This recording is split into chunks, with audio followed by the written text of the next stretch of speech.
What up, y'all? I'm back with another review, and I'm here to review this new album, the collab album from Apollo Brown, the producer, and Skyzoo, the MC, entitled The Easy Truth.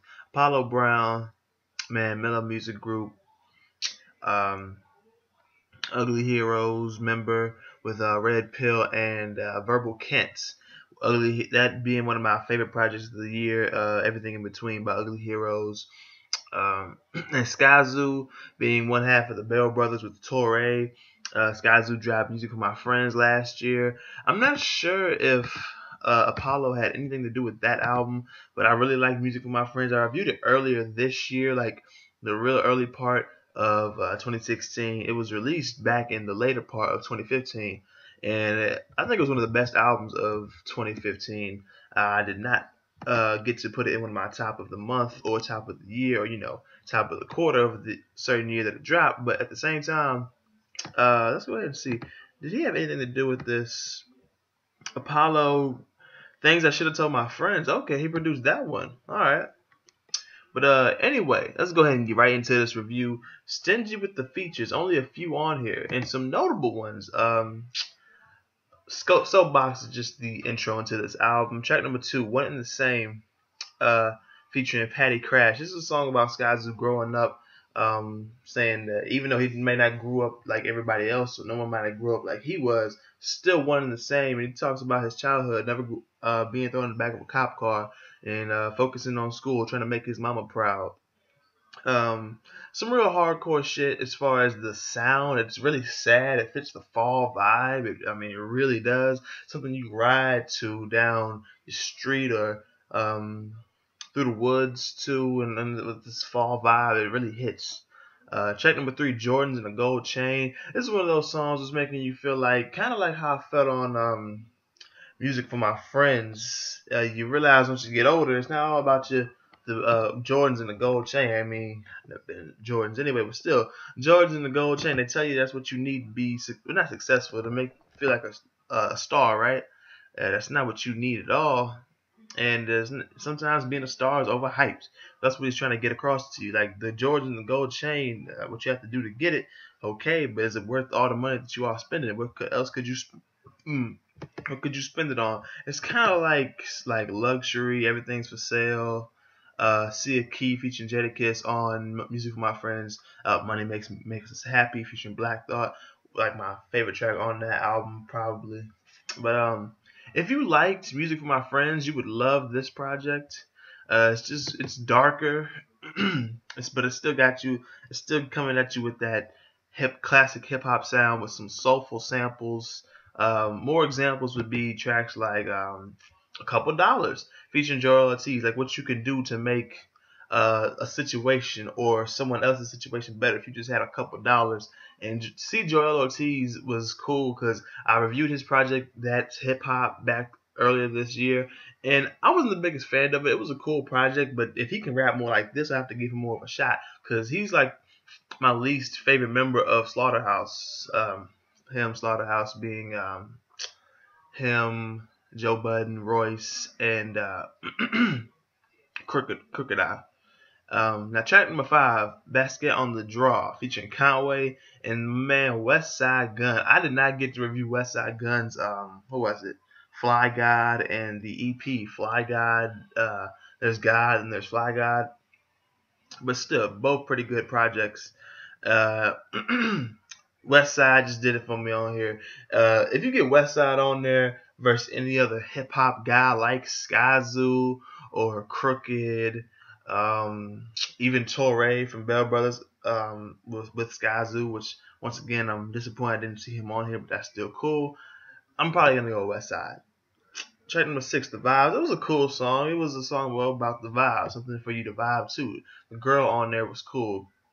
Track number 7, On the Stretch and Bob's Show. This song was about Skyzoo being on the radio talking about the album and then going into a freestyle and it becomes into the song.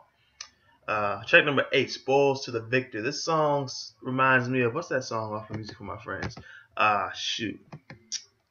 Shoot, man.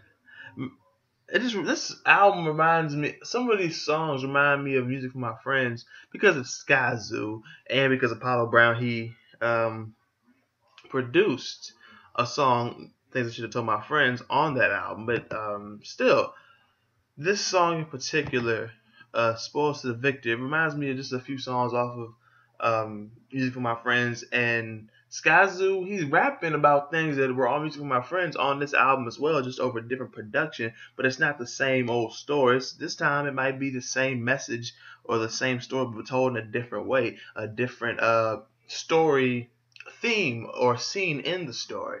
Um, Track number 9, "Visionary Riches." It was a cool song, along with they parked a Bentley on the corner.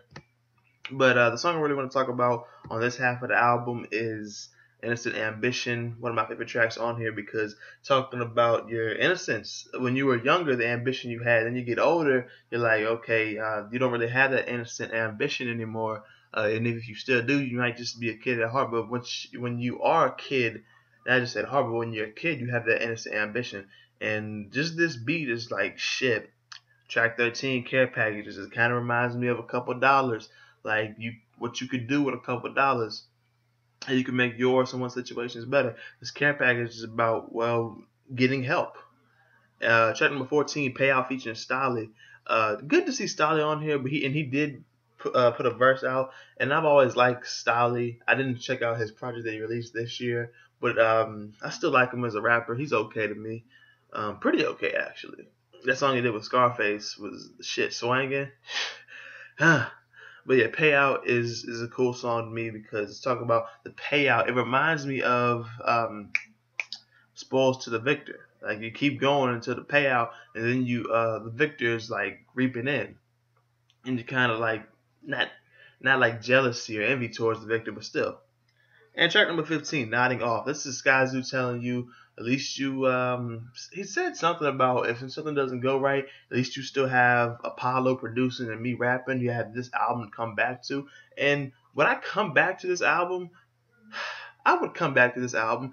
Is it music for my friends? No, it's not music for my friends, but it's still a quality project. And my goodness, man. Between Ugly Heroes, everything in between, Red Pill's album, Instinctive Drowning, this freaking Apollo Brown and Skyzoo, The Easy Truth. I mean, just once again, Open Mike Eagles, Hella Personal Film Festival, one of my top 4 or 3 favorite projects this year. I mean, Mellow Music Group has done it once a fucking again. Another quality project. I have to give this strictly a 7 to a 7.5 and a C plus.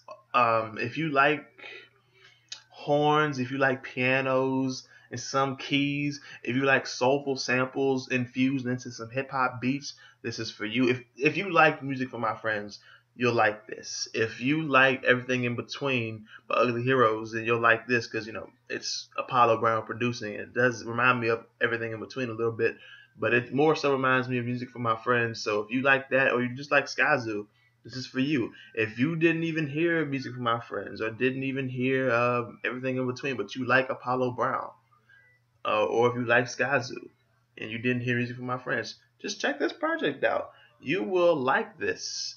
If you liked "Entitled" by Torre, who, like I said, once again, I wish he was featured on here. If you like that, I think you like this too. I'm not sure if if Apollo produced anything on that album.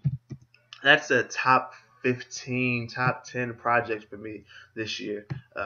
It's not his debut album, I don't believe. It's his second studio album. And Apollo Brown, he produced Coney Island's Finest. Okay, that's it. Some of these songs on here reminded me of some of the songs on Entitled by Torre, and Coney Island's Finest being one of those tracks actually. And I think that's the only one. But still, my goodness, guys like this, Torre, Apollo Brown, Skyzoo, freaking West Side Gun, these just down for preserving hip hop culture. Guys like this, these niggas, stick with these guys. Check this project out, and if you like this video, be sure to hit the like button. hit the share video. Man, I'm sorry if I'm kind of off on this on this review, saying and having to think. I just woke up because I wrote my review and listened to this album again and again, then just took a nap. So still, be sure to hit the like button if you like this video, share the video, subscribe if you're new, get at me on Twitter, Facebook, AudioMax, SoundCloud, Instagram, hit up my email for business or anything. What I mean by hit up my email for business is if you need your music chopped and screwed, reviewed, if you need beats made, or you want to be featured on one of my upcoming DJ mixtapes, just let me know. DynamicJAB@gmail.com. Or if it's easier for you to leave a comment on this video saying you need something, just leave a comment on this video. Or if it's easier for you to get at me on social media, Twitter, Facebook, whatever, like I said, all those links in the description below as well. So get at me on social media. Thank you for watching. Check this album out. Stick with Mellow Music Group, and I'll see y'all next time. Like I said, 7 to a 7.5, C to a C plus, not a strict C plus, C to a C plus, and I'll see y'all next time.